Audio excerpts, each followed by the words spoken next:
The church bells chimed 11, each resonating strike a mockery of what should have been the happiest moment of my life. I stood at the altar in my designer wedding dress, fighting the urge to check my phone again. My name is Lexi, and this was the day my world imploded. "Something's wrong," I whispered to Malik, who stood closest to me as my honorary man of honor. The gathered guests were starting to whisper, their murmurs echoing off the cathedral's vaulted ceiling. "I'm sure he's just stuck in traffic," Malik replied, but his face betrayed his concern. "Want me to call him again?" I nodded, watching as he stepped aside to make the call. My eyes scanned the crowded pews, noting the conspicuous absence of my mother, Josephine. She'd texted earlier claiming a migraine, saying she'd try to make it for the ceremony. Now her absence felt like a warning sign I should have heeded. The church doors burst open and my heart leaped, only to sink when I saw Brandon, our photographer, rushing in. "Sorry, got held up outside with—" He trailed off, his expression shifting from apologetic to alarmed. Before I could ask what was wrong, the doors swung open again. Tristan walked in, but not in his wedding suit. He wore jeans and a wrinkled button-down shirt, his face flushed and hair disheveled. Behind him stood my mother, wearing a red dress that seemed to mock the occasion. "Lexi," Tristan called out, his voice echoing through the now silent church. "I can't do this." I gripped my bouquet tighter, white roses crushing under my fingers. "What do you mean you can't do this?" He walked down the aisle, Josephine following close behind. The guests' heads swiveled between us like they were watching some twisted tennis match. "I've fallen in love with someone else," he announced, his voice steady and cruel. "I've been fighting it for months, but I can't deny it anymore." "Someone else?" The words felt like glass in my throat. That's when my mother stepped forward, linking her arm through Tristan's. "We never meant for this to happen, sweetheart." The church erupted in gasps and shocked exclamations. Aunt Simone jumped to her feet, pointing an accusing finger. "Josephine, how could you?" I stood frozen, my mind refusing to process the scene before me. My fiancé and my mother and my fiancé. The equation wouldn't compute. "How long?" I managed to ask, my voice surprisingly steady. 6 months, Tristan replied, having the audacity to look apologetic. "We tried to fight it, but—" "6 months?" I cut him off. "So when you were helping me pick out wedding invitations, when you were calling me princess and promising forever, when you were sleeping in my bed?" Josephine stepped forward. "Darling, sometimes these things just—" "Don't you dare call me darling," I snapped, finally finding my voice. "Don't you dare act like you're still my mother." Nina, my best friend and lawyer, was already on her feet, phone in hand. I could see her typing furiously, no doubt documenting everything. "Everyone out," I announced, my voice carrying across the stunned congregation. "Show's over. Thank you for coming to witness my mother and fiancé's betrayal. Please help yourself to the reception food. I hear karma goes well with wedding cake." As the guests began filing out, some offering awkward condolences, others just avoiding eye contact, Tristan tried one more time. "Lexi, we should talk about this privately." "Privately?" I laughed, the sound brittle and sharp. "Like how you two kept your affair private? No, I think we're done here." I turned to leave, but Josephine grabbed my arm. "You're making a scene," she hissed. I yanked my arm free. "I'm making a scene? That's rich coming from the woman who just helped destroy her daughter's wedding." Malik stepped between us, his presence solid and protective. "I suggest you both leave. Now." They retreated, but not before Tristan called out, "I'll call you later to explain everything." "Don't bother," I replied, my voice ice cold. "I'm sure you'll be too busy with your new life. Just remember, karma's a bigger bitch than I am, and that's saying something." I walked out of the church with my head high, ignoring the pitying looks and whispers. In the bridal suite, I finally allowed myself to collapse onto a chair, my expensive dress pooling around me like broken dreams. My phone buzzed with a voicemail notification. Tristan's name flashed on the screen. Against my better judgment, I pressed play. "Hey, princess." His voice dripped with false sympathy. "I guess by now you know our little secret. Your mother and I, we're really happy. I hope someday you'll understand that you can't fight true love. Maybe this is for the best. You were always a bit too career-focused anyway. Your mother gets me in a way you never could." I ended the message, a cold clarity washing over me. They thought they'd broken me, but they'd just awakened something far more dangerous. My desire for revenge. and I was going to make sure they both regretted the day they decided to betray me. 2 months before the wedding disaster, I first noticed something was off. Tristan had left his laptop open while showering, and a notification popped up from my mother. Delete these messages after reading. I shouldn't have looked, but something in my gut screamed that I had to. The messages made my blood run cold. Last night was amazing, my mother had written, but we need to be more careful. Lexi's getting suspicious about your late meetings. I quickly forwarded the messages to my email, my hands shaking. Then I closed everything, making it appear untouched. That night, I bought 3 hidden cameras and a voice recorder. "You're not crazy," Malik assured me a week later as we sat in his apartment, reviewing the footage I'd collected. "Look at this." The video showed Tristan and my mother in our kitchen, speaking in hushed tones while I was supposedly at work. Their bodies were too close, their touches lingering too long. "I need more evidence," I said, gripping my coffee mug so tight my knuckles turned white. "Something concrete. You could just confront them," Malik suggested, but his tone indicated he knew I wouldn't. "No, I need to understand how deep this goes." I pulled out my laptop. "Help me access the family trust account?" Malik, being the family's unofficial tech expert, took less than 5 minutes to break in. What we found made me physically ill. "Holy shit," he breathed, scrolling through the transactions. "Tristan's been transferring money from the trust to a private account for months, and look who authorized it." My mother's digital signature was on every transfer. $200,000, I whispered. "They've been stealing from the family trust while planning their affair." "This is way bigger than just cheating," Malik said, taking screenshots. "This is fraud." A text lit up my phone. "Tristan, working late tonight, princess. Don't wait up." I showed Malik the message, and he immediately grabbed his car keys. Let's see exactly what kind of work he's doing. We followed Tristan's car to an upscale restaurant across town. Through the window, we could see him and my mother in a private booth, looking very much like lovers enjoying a romantic dinner. "Record everything," I instructed Malik, who was already filming with his phone. "What's your plan?" he asked as we watched them share a dessert, their fingers intertwining on the table. "I'm going to let them think they're winning," I replied, my voice steady despite the nausea in my stomach. "They want to play happy couple? Fine. Let them plan their betrayal while I plan something better." Over the next few weeks, I became the perfect, unsuspecting bride-to-be. I gushed over flower arrangements with my mother, asked Tristan's opinion on honeymoon destinations, and played my part flawlessly. Meanwhile, I gathered evidence: bank statements, photos, videos, recordings, every secret meeting, every stolen kiss, every manipulated financial document. "You're scary good at this," Nina commented one evening as I showed her the growing file of evidence. "But are you sure you want to wait? We could stop the wedding now." I shook my head. They need to feel the humiliation I feel. Everyone needs to see who they really are. "The financial fraud alone could put them both in serious legal trouble," Nina mused, reviewing the documents. "Add in the breach of fiduciary duty since your mother's a trustee. I want them to lose everything," I said coldly. "Their reputation, their money, their dignity. Just like they're taking everything from me."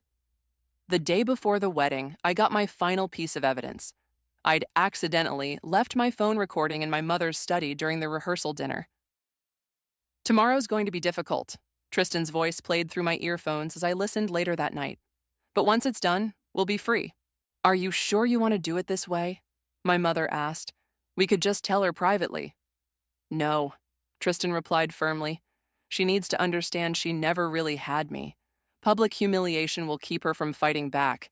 You know how she is, always trying to control everything." "You're right," my mother agreed. "And once we're together openly, we can access the rest of the trust fund. I've already spoken to the lawyers about removing her as a beneficiary." I stopped the recording, my hands steady as I added it to my evidence file. They thought tomorrow would be their triumph, their grand revelation of true love conquering all. They had no idea I'd been 10 steps ahead of them the entire time. "Everything's ready," I texted Malik. "Tomorrow they'll learn what real humiliation feels like." His response came quickly. "I've got your back. Time to show them who they're really dealing with." I closed my laptop and smiled. Tomorrow they thought they were destroying my wedding. Instead, they were walking straight into my trap. The day after the wedding disaster, I sat in Nina's office, surrounded by manila folders and legal documents. My wedding dress hung like a ghost in its garment bag against the wall. They've already started moving more money, Nina said, tapping her keyboard. Another 50,000 transferred this morning. They're getting sloppy, I replied, scrolling through my phone. Probably think I'm too devastated to notice. Nina leaned forward, her expression serious. We need to move fast. I can file for an emergency injunction to freeze the trust assets, but... A knock interrupted us. Aunt Simone walked in, carrying a worn leather briefcase. I have something you need to see. She pulled out a stack of yellowed papers and spread them across Nina's desk. Your mother has a history of this behavior. 25 years ago, she did the same thing to my best friend, seduced her husband, stole their savings, and disappeared for 2 years. What? I grabbed one of the documents. It was a police report detailing financial fraud allegations against my mother. The charges were dropped, Simone explained, because your grandfather paid everyone off to avoid a scandal. That's when she met your father. Nina was already scanning the documents. This establishes a pattern of behavior. We can use this. My phone buzzed with a text from my mother. We need to talk. Come to the house tonight, just us. Don't go, Simone warned. She'll try to manipulate you. No, I said, showing them the message. This is perfect. I'll wear a wire. Nina pulled out a small recording device from her desk. Use this. It's more reliable than a phone. That evening, I walked into my childhood home. My mother sat in her favorite armchair, looking perfectly composed in an expensive silk blouse. Darling, she started, I know you're hurt. Save it. I cut her off, sitting across from her. What do you want? I want you to understand. Tristan and I, we didn't plan this. Sometimes love just happens. I laughed bitterly. Love? Is that what you call embezzling money from the family trust? Her face paled slightly. I don't know what you're talking about. $250,000, Mother. That's how much you and Tristan have stolen so far. Want to explain that? She stood up, her composure cracking. You've been spying on us? Like you've been betraying me? Funny how that works. Listen carefully, she hissed, her maternal mask slipping completely. If you pursue this, you'll regret it. I'm still a trustee. One signature from me and you'll lose everything. I smiled, touching the recording device hidden under my shirt. Is that a threat? It's a promise. Back off, Lexi. You can't win this. You know what's interesting? I stood up, matching her stance. You're so focused on the money, you haven't even apologized for sleeping with my fiancé. He never loved you, she spat. You were just convenient, a way to get close to the family money.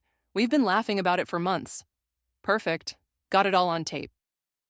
Goodbye, Mother, I said calmly, walking toward the door. See you in court. You ungrateful little... She grabbed my arm, her nails digging in. The front door opened and Brandon walked in, camera raised. Everything okay here, Lexi? My mother released me immediately, her face morphing into fake concern. Brandon, I didn't realize you were coming by. Just documenting everything, he said smoothly, still filming. For posterity.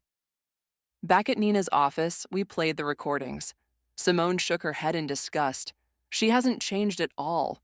This is gold, Nina said, making notes. The threats, the admission of fraud, the physical assault, all on record. My phone buzzed again. A letter had been delivered to my apartment. Inside was a single sheet of expensive stationery. Dear Lexi, drop this now. You have no idea what I'm capable of. Don't force me to destroy you completely. Love, Mom. I handed the letter to Nina. Add it to the evidence pile. We need to move fast, she said, reaching for her phone. I'm calling Judge Martinez for an emergency hearing. What's our next step? I asked. Nina smiled grimly. We're going to hit them where it hurts most, their reputation. Brandon's connections at the newspaper will help with that. They thought I was weak, I said, looking at the threatening letter. They thought I would just cry and give up. Simone squeezed my shoulder. They forgot whose daughter you really are, your father's, and he taught you to fight. I nodded, feeling stronger than I had in days. Time to show them exactly what I'm capable of. Brandon's article hit the front page of the city's largest newspaper on a Sunday morning. The headline read, Mother of the Bride Runs Off with Groom, a story of betrayal, fraud, and family destruction. My phone started ringing at 6 a.m. Malik was first. Have you seen it? It's everywhere. Social media is blowing up. I was already on my laptop, watching the story spread like wildfire. Brandon had done an incredible job, presenting the evidence methodically while painting a devastating picture of betrayal. Look at the comments, Nina said when she called. People are furious. Your mother's social circle is imploding. I scrolled through hundreds of responses. This is disgusting. How could a mother do this to her own daughter?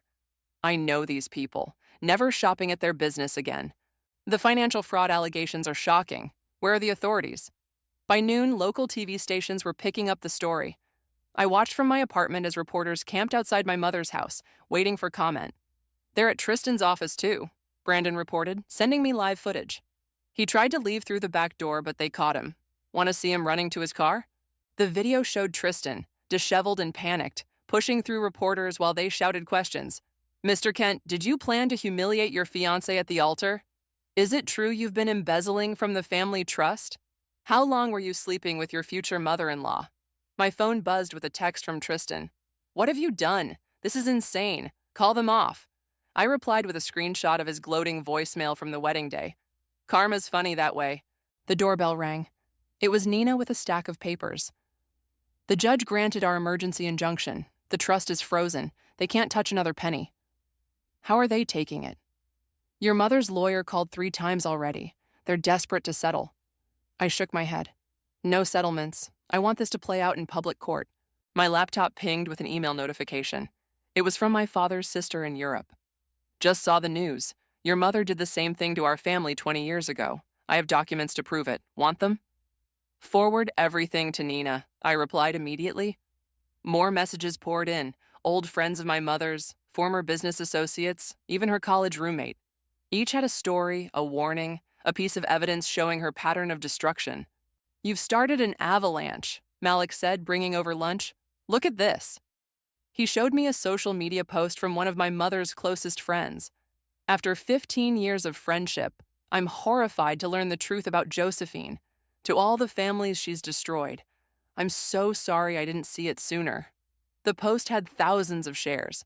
Brandon called again. Local business groups are distancing themselves. Your mother's been asked to resign from 3 charity boards already. What about Tristan's firm? I asked. They've put him on indefinite leave. Clients are threatening to pull their accounts. My doorbell rang again. This time it was a young woman I'd never met. I'm Rachel, she said nervously. Your mother and my ex-husband. 3 years ago. I never had proof, but seeing your story... I invited her in, recording her testimony as she described an identical pattern. The seduction, the gaslighting, the financial manipulation. I lost everything, Rachel said, wiping tears. I thought I was crazy. Thank you for exposing them. By evening, Justice for Lexi was trending locally. People gathered outside my mother's house with signs, "Shame on you," and "Money can't buy morals." Tristan tried calling again. I let it go to voicemail. Please, Lexi, this is destroying us. We'll return the money. We'll do anything. Just call off the media. I forwarded the voicemail to Nina. More evidence of guilt. Your story's been picked up by national news, Brandon reported. They want interviews. Set them up, I agreed. It's time everyone knew the truth. My phone lit up with another text, this time from my mother. You think you've won? Watch your back. This isn't over. I showed the message to Nina, who added it to our growing file of threats. She's right about one thing, I said, watching more news vans arrive outside my mother's house. This isn't over, it's just beginning. Are you ready for what comes next? Malik asked. Once we go to court, everything will be public record. I looked at Rachel, still sharing her story of betrayal, then at the growing media circus outside, and finally at the stack of evidence on my coffee table. I'm ready, I said firmly. They wanted to humiliate me in front of everyone. Now everyone will see exactly who they really are. The news anchor on TV announced, coming up, the wedding scandal that exposed a pattern of fraud and betrayal. Stay tuned for exclusive details. I smiled. The truth was finally coming out, and there was nothing they could do to stop it. The courthouse steps were packed with reporters as Nina and I made our way inside. My mother and Tristan had already arrived, huddled with their lawyers in the corner of the courtroom. Ready? Nina whispered, organizing our evidence files. I nodded, keeping my eyes forward. My mother wore her favorite victim outfit, modest navy dress, pearls, minimal makeup. Tristan looked exhausted, his designer suit wrinkled. All rise. The bailiff called as Judge Martinez entered. Your Honor, my mother's lawyer began, we'd like to propose a settlement. No, Nina interrupted firmly. My client declines any settlement offers. We want this on record. The judge nodded. Proceed with your opening statement, counselor. Nina stood, her heels clicking on the hardwood floor. This case is about more than a broken engagement. It's about systematic fraud, betrayal, and the deliberate destruction of a family for financial gain. She played the recording from my mother's house. The threat about disinheriting me echoed through the courtroom. My mother's face tightened. Ms. Sullivan, the judge addressed my mother. Are you denying that's your voice? Your Honor? My mother stood, tears ready. I was emotional. My daughter was threatening. Please answer the question, Judge Martinez interrupted. No, I don't deny it. Nina projected bank statements onto the courtroom screen. These transfers, totaling over $250,000, were made to an offshore account. Both defendants' signatures are clearly visible. Tristan's lawyer jumped up. We can explain those transfers. Please do. Nina smiled. Explain why a trustee and her daughter's fiancé were secretly moving money during their affair. The evidence mounted. Emails, photos, voice recordings. Rachel testified about her similar experience, followed by two other women with parallel stories about my mother. Your Honor, my mother interrupted, standing suddenly. I'd like to address the court. Judge Martinez nodded. Proceed. Lexi, honey. She turned to me, eyes brimming with tears. I'm your mother. Everything I did was for love. Can't you understand that? We're family. Family? I stood, ignoring Nina's warning hand. Was it family love when you seduced my fiancé? Family loyalty when you stole my inheritance? Family pride when you planned to humiliate me at my own wedding? Ms. Sullivan, the judge warned, but I continued.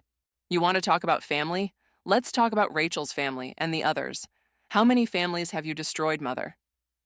Objection, her lawyer called. I have evidence. Nina interjected, pulling out more files. 3 more cases of similar behavior, spanning 20 years. Affidavits from victims, police reports, bank records. This is a witch hunt, Tristan suddenly shouted, his composure breaking. We're in love. Yes, we took the money, but we deserve... Mr. Kent, Judge Martinez's voice cut like steel. Are you admitting to fraud? The color drained from Tristan's face as his lawyer grabbed his arm. Your Honor, Nina smiled. I believe that's a confession. My mother stood again, her mask cracking. You ungrateful little bitch. After everything I've done for you, Mrs. Sullivan, the judge slammed her gavel. One more outburst and I'll hold you in contempt. The proceedings continued. Nina presented evidence of their planned betrayal, the calculated timing of the wedding humiliation, the systematic draining of funds. The defense's actions show clear malicious intent, Nina concluded. We ask for full financial restitution, punitive damages, and a restraining order against both defendants. Judge Martinez reviewed the evidence silently. The courtroom held its breath. Given the overwhelming evidence and Mr. Kent's admission of fraud, she began, I'm granting the plaintiff's requests in full. Additionally, I'm referring this case to the district attorney for potential criminal charges. My mother collapsed into her chair. Tristan looked like he might vomit. Furthermore, the judge continued, Mrs. Sullivan is removed as trustee, effective immediately. The trust will be frozen pending a full audit. Your Honor, please. My mother tried one last time. Mrs. Sullivan, you've demonstrated a pattern of predatory behavior spanning decades. This court finds your actions particularly egregious given the betrayal of your own daughter. Your fortunate criminal charges weren't filed years ago. Outside the courthouse, reporters swarmed us. How does it feel to win? What's next for your mother and Mr. Kent? Will you press criminal charges? Nina handled the press while I walked to my car, where Malik waited. You did it, he said, hugging me. My phone buzzed. A text from Tristan. Please, can we talk? I've lost everything. I showed Malik the message. Karma's funny that way. He quoted my earlier words. Another message came, this time from Rachel. Thank you for giving us all justice. You've inspired so many people.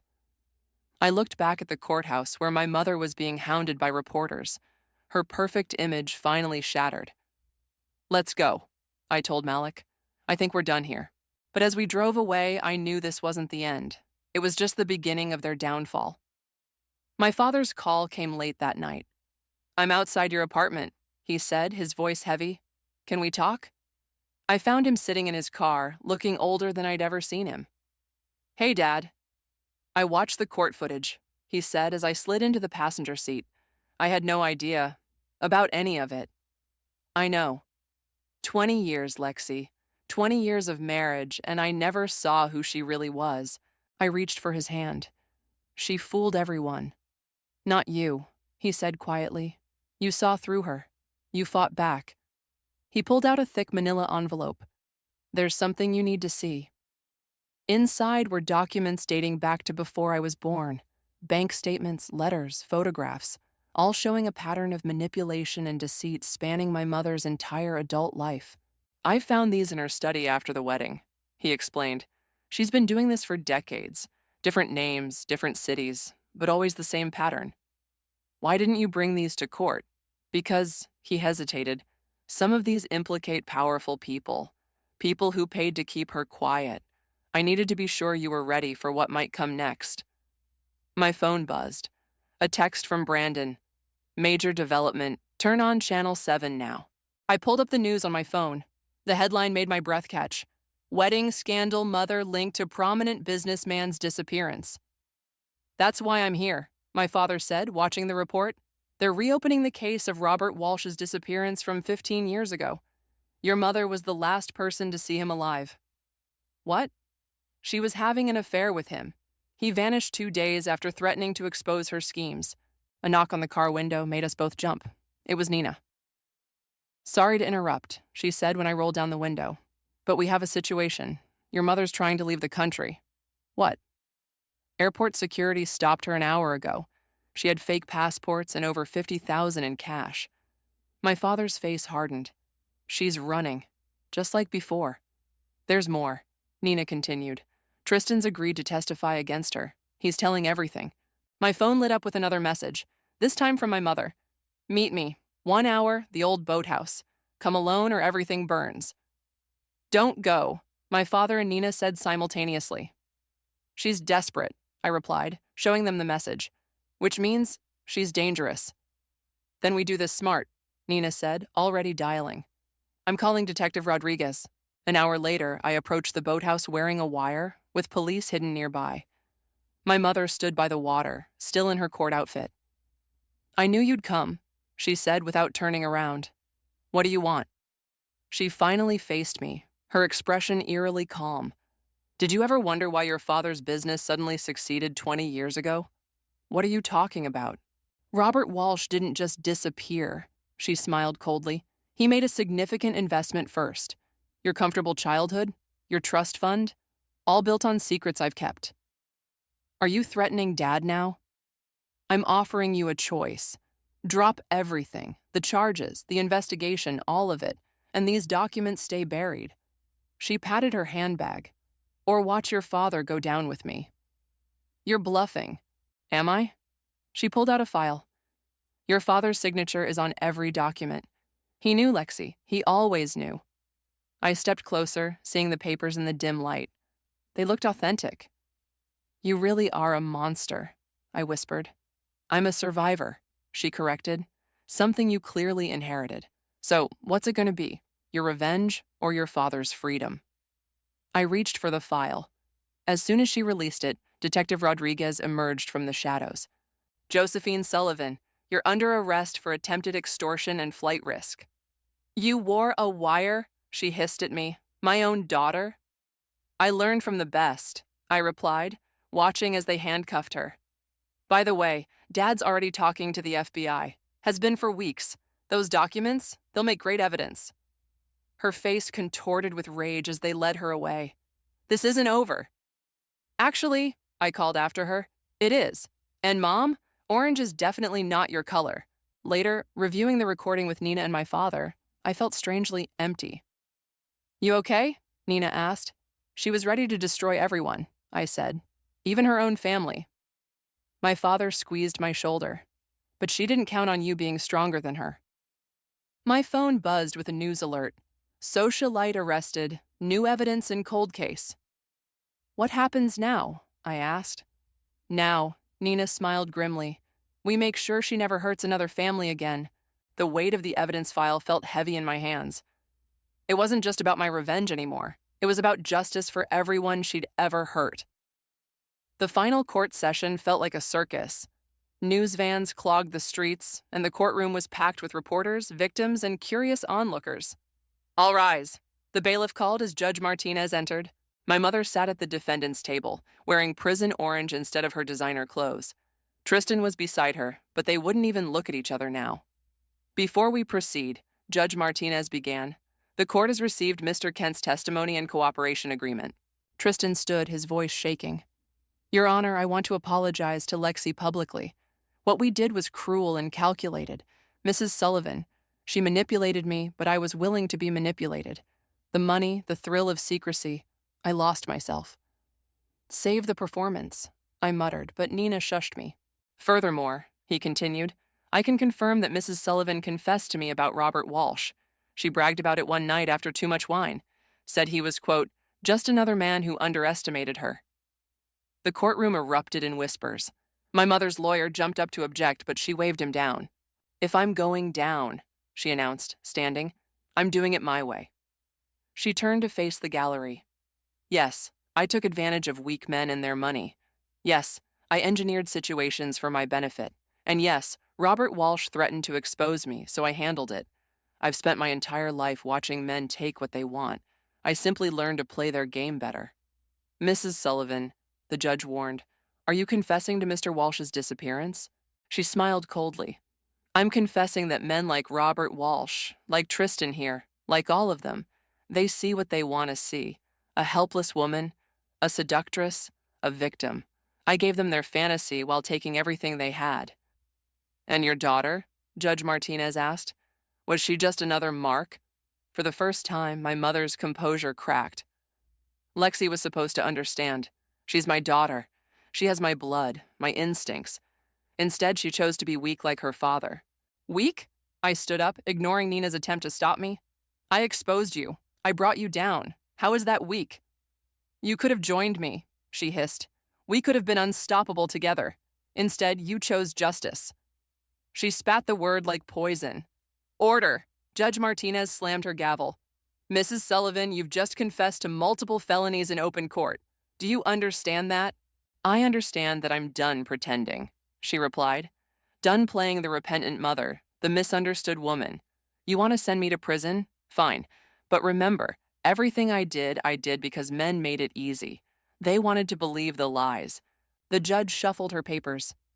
Given the defendant's confession and the overwhelming evidence, this court sentences Josephine Sullivan to 25 years in prison for fraud, embezzlement, and conspiracy in the disappearance of Robert Walsh. Mr. Kent, in light of your cooperation, you are sentenced to 5 years with possibility of parole. As the bailiffs approached, my mother turned to me one last time. You think this is victory? Watch your back, daughter. You're more like me than you know. No, I replied firmly. I'm nothing like you. I chose truth over lies, justice over revenge. Time will tell. She smiled as they led her away. Blood always tells. Outside the courthouse, reporters swarmed us. Lexi, how does it feel to see justice served? Any comments on your mother's confession? What about Mr. Kent's apology? Brandon pushed through the crowd with his camera. Exclusive statement for the paper? I looked at Nina, who nodded encouragingly. My mother spent her life destroying families for profit and pleasure, I said into the microphones. Today isn't about revenge. It's about justice for every life she ruined, every person she betrayed, every family she tore apart. What's next for you? Someone shouted. Healing, I replied honestly, and helping others heal too. My phone buzzed. A message from Rachel. You did it. You gave us all closure. Thank you. More messages flooded in from other victims, sharing their relief and gratitude. Malik appeared at my side. Ready to go? As we walked away, Tristan called out from the prisoner transport van. Lexi, wait. Please. I really am sorry. I paused, turning to face him. Save your apologies, Tristan. You chose your path. I loved you. he tried. In the beginning, I really did. No, I replied calmly. You loved what I represented: money, status, an easy life. You never loved me. But thank you. For what? For showing me exactly what I don't want in my life: lies, manipulation, betrayal. Goodbye, Tristan. As we drove away, Nina reviewed the day's events. The DA wants to talk to you about helping with other cases like this. Apparently, there's a whole task force forming. I watched the courthouse disappear in the rearview mirror. Tell them I'm in. It's time to turn this pain into purpose. Your mother was wrong, you know, Mullick said quietly. You're nothing like her. I smiled, feeling lighter than I had in months. No, I'm not. I'm better. The support group filled the community center's main room. Women and men of all ages sat in a circle, their faces reflecting a familiar mix of pain and determination. My name is Lexi, I began, standing before them. And like many of you, I was betrayed by someone I trusted completely. A woman in her 40s raised her hand. I saw you on the news. Your mother. She's the reason I'm here. Your story gave me courage to face my own situation.